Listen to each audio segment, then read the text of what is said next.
أجمع وزراء خارجية الدول الأعضاء في الاتحاد الأوروبي على ضرورة دعم الجهود الدبلوماسية للتوصل لحل في سوريا، وأن الضربات التي تم توجيهها لأهداف محددة يعتقد أنها استخدمت في الهجوم الكيميائي على دوما هي في إطار الضغط على الأطراف للعودة لطاولة المفاوضات تحت رعاية الأمم المتحدة.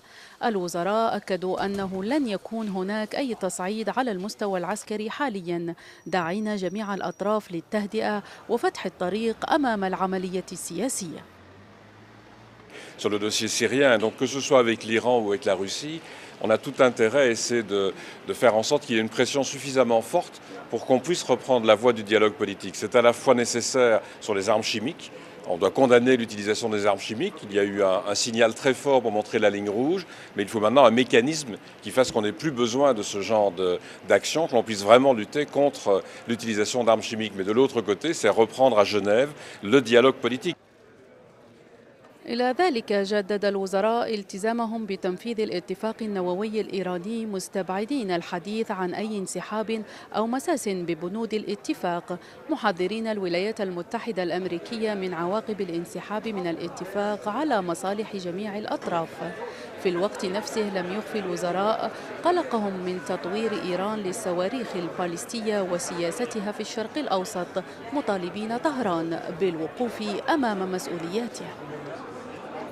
Si les Américains prennent cette responsabilité, enfin l'administration de M. Trump ou le Congrès, ce serait une faute grave à mon avis, parce que si on casse l'accord nucléaire, on n'avance pas sur l'influence qu'on peut avoir en Iran sur la politique étrangère.